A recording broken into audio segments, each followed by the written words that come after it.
Assalamualaikum warahmatullahi wabarakatuh. Alhamdulillahirabbil alamin. Allahumma shalli ala sayidina Muhammadin. Teman dan sahabat semuanya yang dimuliakan oleh Allah Subhanahu wa taala. Kita melanjutkan kajian kita di dalam kitab Fathul Mu'in, masih di dalam pembahasan pelaksanaan zakat. Qala al-musannif rahimallahu taala nafa'ana Allah bihi wa bi ulumihi fi darini amin. La muqaranatuha. Tidak ada ya, tidak ada membarengkan niat. Maksudnya tidak mengapa membarengkan niat. Maksudnya tidak mensyaratkan membarengkan niat. Ainiyati lidaf'i. Di waktu membayar atau untuk membayar, fala yushtaratu, tidak disyaratkan, jalika apa itu membarengkan. Nah, jadi tidak disyaratkan ya membarengkan niat dengan penyerahan harta zakat. Nah, jadi tidak perlu membarengkan tuh seseorang. Misalkan membarengkan pas dia memberi kepada mustahik, tidak perlu. Nah, tidak disyaratkan maksudnya gitu. Nah, kemudian bal takfid, bahkan atau tetapi cukup an-niyatu apa niat. Qoblal adai, sebelum menyerahkan, in wujidat, jika didapati apa niat, inda azli qadri zakah, ketika memisah kadar zakat, anil mali, dari harta, au i'ta'i wakilin, atau ketika memberikan kepada wakil, au imamin, atau seorang imam. Nah, artinya cukup niat itu cukup niat menyerahkan zakat ya. Nah, jadi menyerahkan zakat itu perlu niat. Nah, niatnya itu cukup sebelum menyerahkan. Nah, sebelum menyerahkan. Nah, sebelum menyerahkan, yang pertama inda azli qadri zakah, ketika memisahkan kadar zakat. Misalkan seseorang niat mengeluarkan zakat. Nah, sebelumnya sudah dipisahkan dan dia niat di situ, maka itu sah, cukup. Nah, dari harta yang lain ya. Nah, dia niat memisahkan kadar zakat dari harta yang lain. Kemudian tatkala seseorang ini memberikan kepada wakil atau imam, misalkan kepada ustadz atau apa ya, maka itu sudah mencukupi. Nah, Allahumma sholli ala sayyidina Muhammad wa ala ali sayyidina Muhammad. Nah, misalkan contohnya misalkan Budi ya, Budi memisahkan harta zakatnya 2,5 juta misalkan.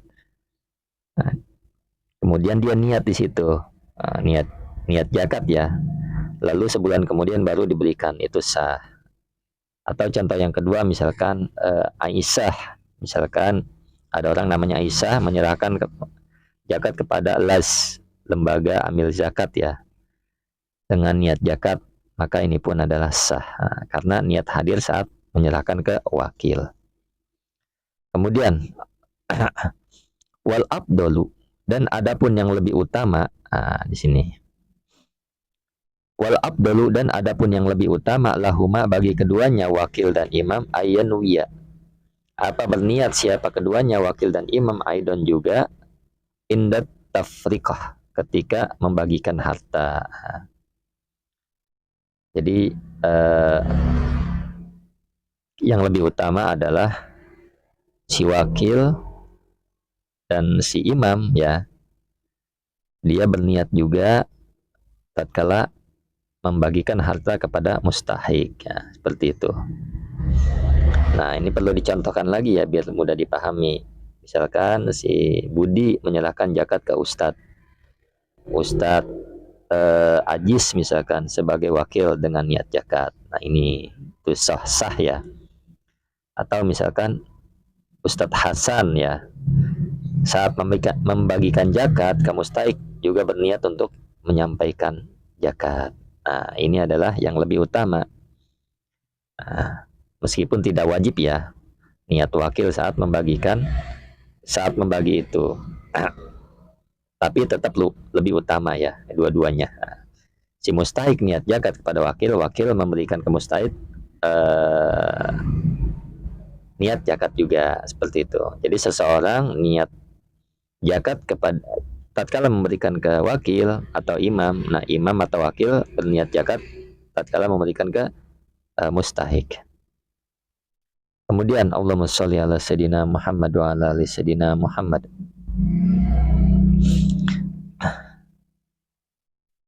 Awujidat atau ditemukan apa niat ba'da ahadihima setelah keduanya salah satunya ay ba'da azli qadri zakah, maksudnya adalah setelah memisahkan kadar zakat awit taukil atau setelah mewakilkan qabla tafriqah sebelum membagikan. Nah, gini, niat itu ada setelah salah satunya, maksudnya atau niat itu ada setelah salah satunya. Artinya ketika salah satunya itu seseorang sudah menjadi sah ya. Nah, misalkan, jadi saya ulang ya, niat ada setelah salah satunya, maksudnya setelah memisahkan kadar zakat atau setelah mewakilkan dan sebelum penyerahan zakat kepada mustahik. Nah, jadi niat ada setelah salah satunya. Yang pertama setelah memisahkan kadar zakat, jadi pas memisahkan kadar zakat dia belum niat, tetapi pas setelah memisahkan kadar zakat dia baru niat. Yang pertama itu. Atau setelah mewakilkan, tatkala memberikan kepada wakil atau imam dia belum niat, tapi tatkala setelah menyerahkan kepada wakil atau imam dia baru niat. Yang terpenting sebelum penyerahan zakat kepada para mustahik ya, seperti itu ya. Nah, itu sudah sah. Nah, mudah-mudahan dapat dipahami ya. Nah, jadi teks tadi memang meluaskan kelonggaran waktu niat ya, dengan memperhatikan kondisi teknis pelaksanaan zakat. Nah, jadi kalau dicontohkan, misalkan biar lebih mudah, Ahmad memisahkan uang zakatnya ya 2,5 juta untuk zakat tanpa niat. 2 hari kemudian Ahmad niat zakat sebelum menyerahkan ke mustahik, maka zakatnya tetap sah karena niat datang sebelum penyaluran. Nah, dan ini diperbolehkan karena alasan masyakkah, kesulitan teknis. Jadi niat zakat harus berbarengan dengan penyerahan kepada mustahik itu ya amat sangat sulit ya, amat sangat sulit. Nah, jadi niat zakat itu tempatnya tatkala mau memberikan kepada wakil atau imam, atau tatkala memisahkan kadar zakat. Nah, atau setelah salah satu dari keduanya, itu pun sah. Allahumma sholli ala sayyidina Muhammad wa ala ali sayyidina Muhammad. Nah, lanjutannya adalah li'uslik tiraniha, karena sulitnya berbarengan niat biadai kulli mustahikin, dengan setiap, artinya dengan memberikan zakat pada setiap penerima zakat, karena memang sulit ya berbarengan niat dengan penyerahan pada setiap mustahik.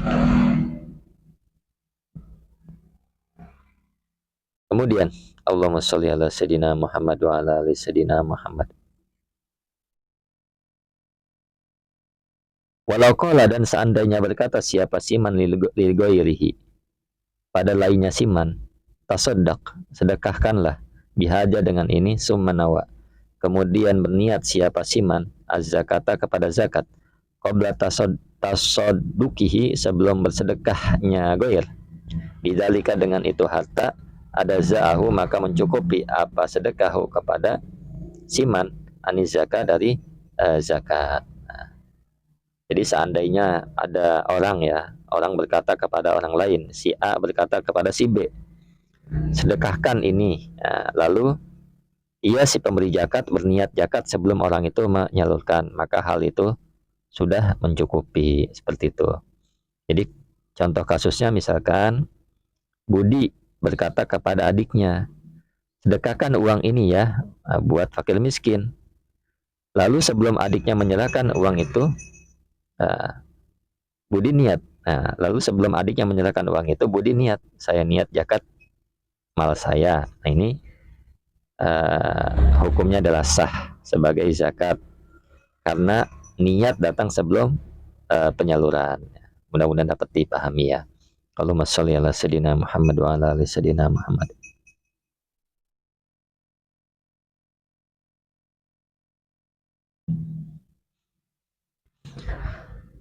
Walau qala, walau qala. Dan seandainya berkata siapa siman li akhara bagi yang lain. Ikbid, ambillah. Daini pada piutangku min fulanin dari fulan. Wahwa, adapun hutangku laka bagimu.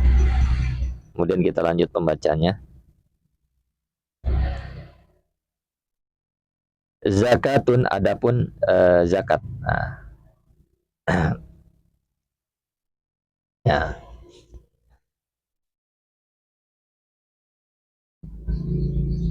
Lam yakfi, maka tidak cukup apa kaul hatta yanwiya sampai berniat siapa siman huwa itu siman ba'da qabdihi setelah menerimanya siman summa kemudian ya'zanu memberi izin siapa siman lahu baginya akhor bi akhdiha di dalam mengambil zakat. Nah, jadi makna kalimat ini misalkan jika ada orang berkata kepada orang lain ya.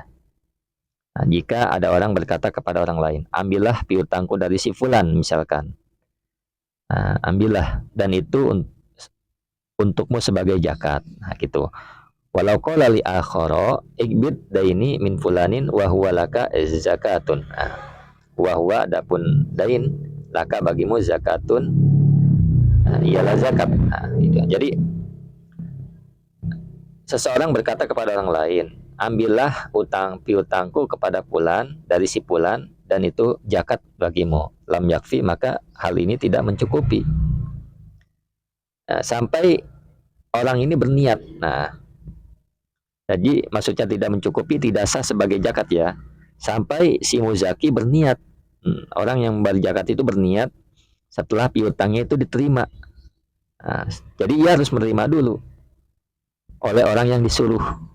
Kemudian ia mengizinkan untuk mengambilnya. Seperti itu.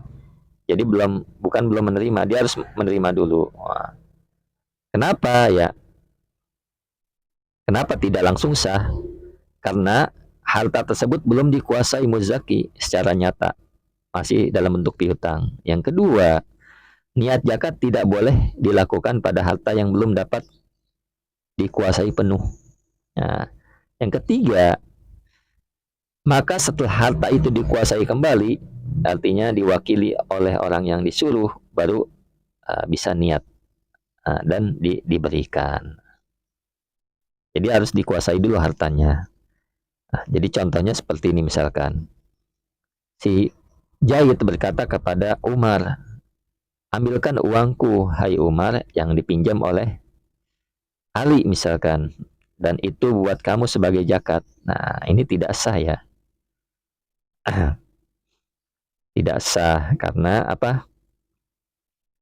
Ia niat setelah uangnya diterima kembali. Nah, walaupun apa namanya Umar sebagai wakil.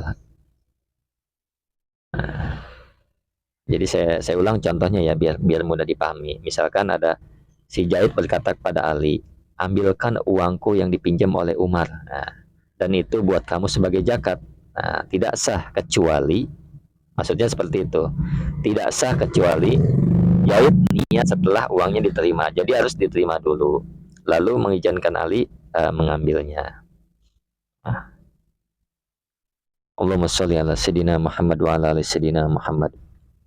Wa afta dan berfatwa ba'duhum siapa sebagian ulama anat taukila bahwa sungguhnya mewakilkan al mutlaqo yang mutlak bi ikhrajiha di dalam mengeluarkan zakat yastalzimu ialah memastikan apa taukil atau kila kepada perwakilan biniyatiha di dalam niatnya zakat. Nah, jadi ini wa afta ba'duhum artinya sebagian ulama berfatwa bahwa pemberian kuasa secara mutlak untuk mengeluarkan zakat. Nah, mencakup pula kuasa untuk berniat zakat. Nah, jadi teks ini membahas pendapat sebagian ulama yang mengetahui wakalah. Jadi teks ini menjelaskan bahwa pendapat sebagian ulama mengenai wakalah atau perwakilan dalam zakat, terutama dalam soal niat. Jadi tawukil mutlak fi ikhrajiyah maksudnya memberi kuasa secara mutlak kepada seorang untuk mengeluarkan zakat. Nah, ya yastalzimu ya, ada kata-kata yastalzimu atau kila fi niyatiha. Maksudnya secara otomatis mencakup izin untuk mewakili niat zakat juga. Nah, kita bahas ya. Tawukil mutlak itu maksudnya adalah memberi kuasa tanpa batasan atau syarat tertentu. Nah, jadi misalkan kalau dicontohkan, saya mewakilkan kepadamu untuk mengeluarkan zakat hartaku tanpa menyebut apakah niat dilakukan sendiri atau pemberi zakat oleh wakil ya. Jadi ini menurut sebagian ulama ya, sekali lagi menurut sebagian ulama. Nah, bila wakil berniat saat menyalurkan zakat itu sudah cukup atas nama si pemberi zakat. Asalkan kuasa yang diberikan bersifat mutlak. Nah, ini kata sebagian ulama. Nah, namun pendapat ini memang tidak ijma, bukan yang disepakati, tapi disebut sebagai fatwa dari sebagian ulama ya. Maka kebalikan adalah pendapat yang utama tetap lebih hati-hati, niat harus dari muzaki, kecuali kondisi darurat atau ada uzur. Nah, contoh kasusnya di dalam teks abta ba'duhum sampai finiyatiha adalah misalkan Ahmad berkata kepada Ustadz, saya serahkan zakat ini tolong salurkan ke mustahik tanpa niat zakat saat itu ya, Ahmadnya. Lalu Ustadz Hasan menyalurkan dengan niat zakat atas nama Ahmad. Nah, menurut pendapat wa'abta ba'duhum ini, zakatnya adalah sah. Nah, seperti itu.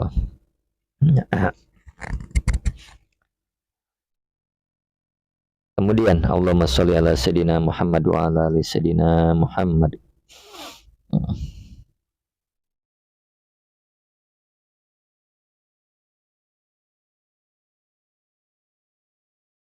Wa qala syaihuna, dan berkata syekh kami, yaitu Ibnu Hajar al-Haytami. Wa fihi, dan ialah di dalam fatwa sebagian ulama, nazarun, adapun nazarun, tinjauan atau pemikiran. Balil al-muttajihu, bahkan adapun yang paling kuat pendapatnya, annahu bahwasannya labuda ialah wajib. Min niatil malik, dari niat pemilik harta ya. Au tafwidiha, atau menyerahkan niat lil wakili kepada si wakil. Nah, jadi gini, kata syekh kami yaitu Ibnu Hajar al-Haytami, ini terdapat keberatan ya. Artinya ada tinjauan ulang keberatan. Artinya yang lebih tepat adalah tidak sah kecuali dengan niat pemilik harta.